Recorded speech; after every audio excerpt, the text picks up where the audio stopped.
Hello everyone and welcome to the channel. I'm Emmanuel, I'm an Airbus pilot, and welcome to our descent tutorial in the fly-by-wire A380. We're slowly approaching our top of descent and we can start to initiate the descent procedure. The descent preparation has been completed at this point, so all we gotta do is to request descent with ATC. Normally I would do that when we are within 10 miles of the top of descent. It is quite good practice to initiate the actual descent a tiny bit before the TD, so that the actual initiation is a little bit smoother. Let's go ahead and do it. So we are going to dial down the altitude, let's say to 25,000 for example, and very important, we need to press the altitude selector knob in.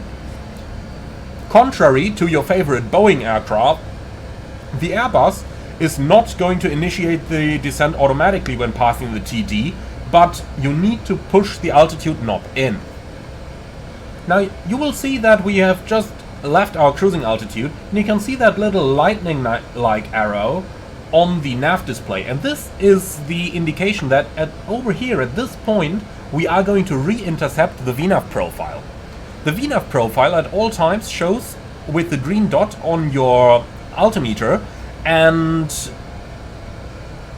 as you can see, the airplane is going to intercept that and follow it all the way down. Now let's talk about a couple of the different modes that we have available for the descent.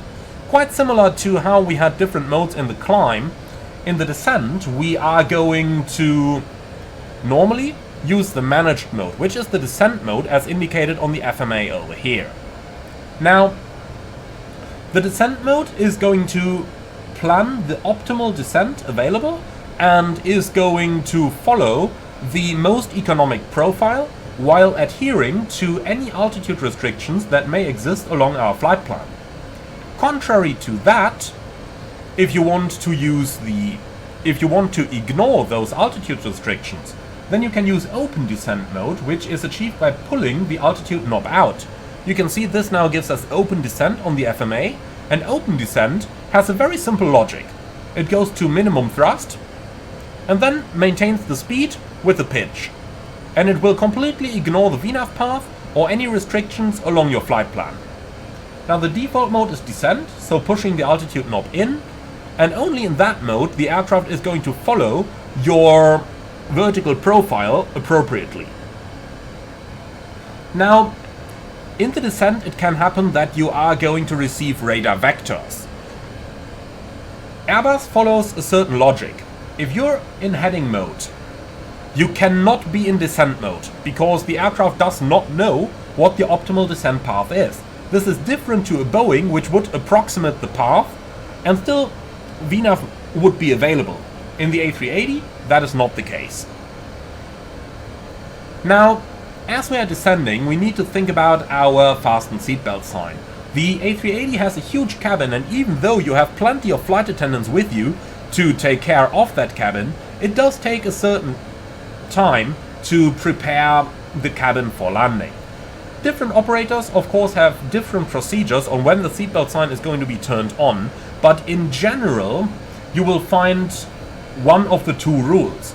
Either the seatbelt sign is turned on half an hour before landing, or at a specific altitude.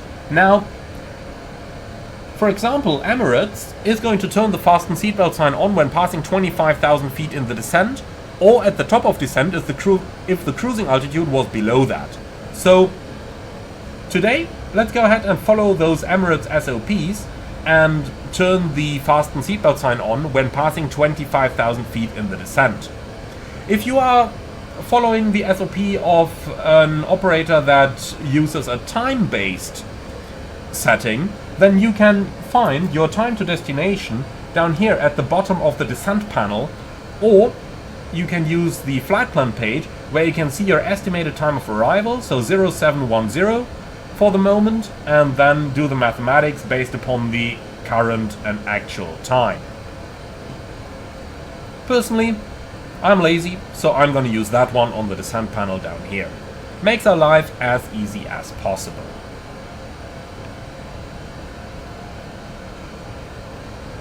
Now, our descent has commenced and there are a couple of settings that we should do.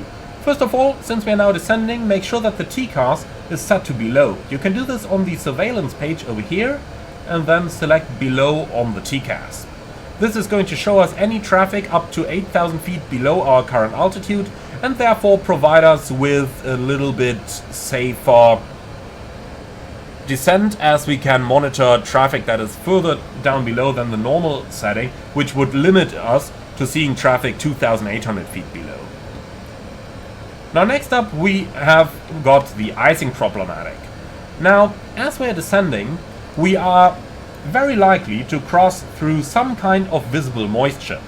Visible moisture again can be clouds or fog with low visibility.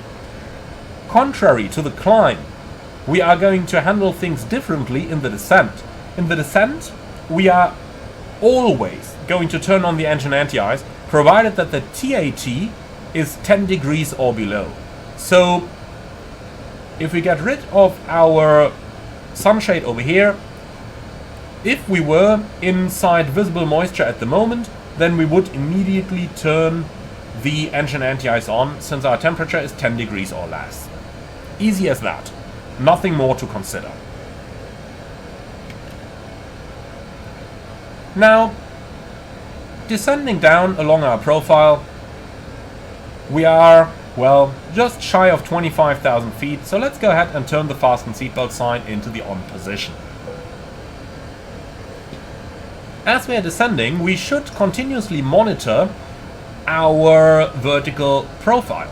Now, what do I mean with that?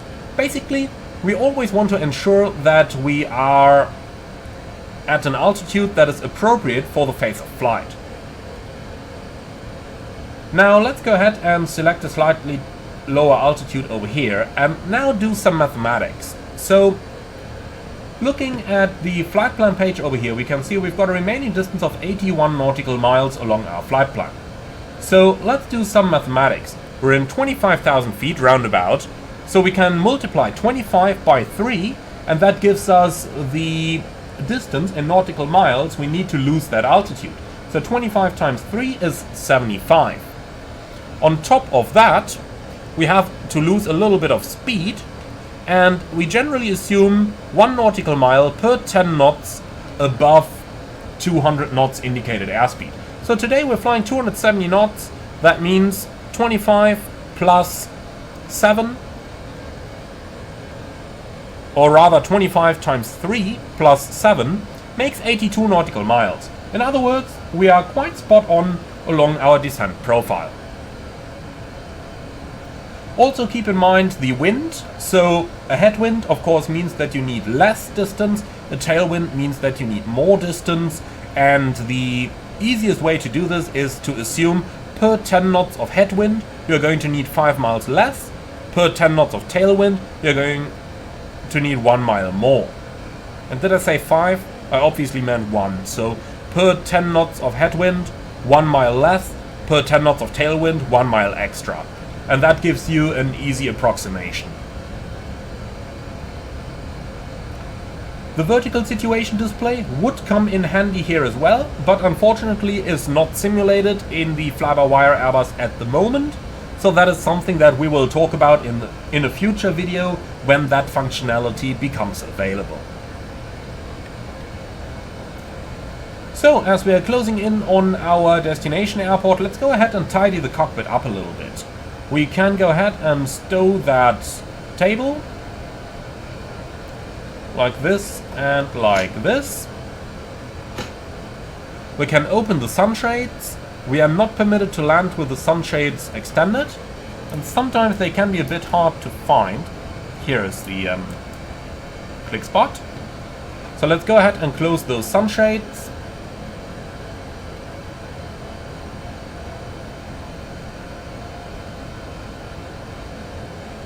The only one I will keep for the time being is that one, because it is actively blocking some sun. Even though we've now turned out of the sun, so we can even stow this one as well. Now, we're about to pass 18,000 feet in the descent. 18,000 should always ring something in the back of your head, as that is the altitude up to which VFR traffic is permitted in North America. So, whenever you're flying in North America, and you are getting below 18,000, you want to turn those landing lights on so that you increase your visibility to other aircraft.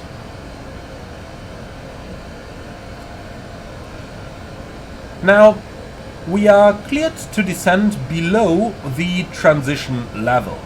Remember, the transition level is available on the performance page, and on the approach page down here it is flight level 140. As soon as we are cleared to descend below the transition level, let's go ahead and select our altimeters to the local setting. So we're going down to 10,000 for the time being, so let's set QNH. We can verify the QNH through the overview on the EFB, and we can see 1014 is indeed our present QNH. So with 1014 set, we can cross-check that. So the phrase for that is QNH 1014 cross-check, passing 15,900 now, and upon the now you want to look at all three altimeters to verify that they indeed indicate the same altitude at that very moment. Well, and this concludes our descent tutorial in the fly-by-wire Airbus A380. I do hope that you have learned something over here. Be sure to leave your feedback in the comments beneath the video, and as always, be sure to like, comment and subscribe, and if you really love what I'm doing on this channel, I would appreciate a small donation through the Buy Me Coffee link in the video description below. Thank you for watching, and I see you all again on the next one.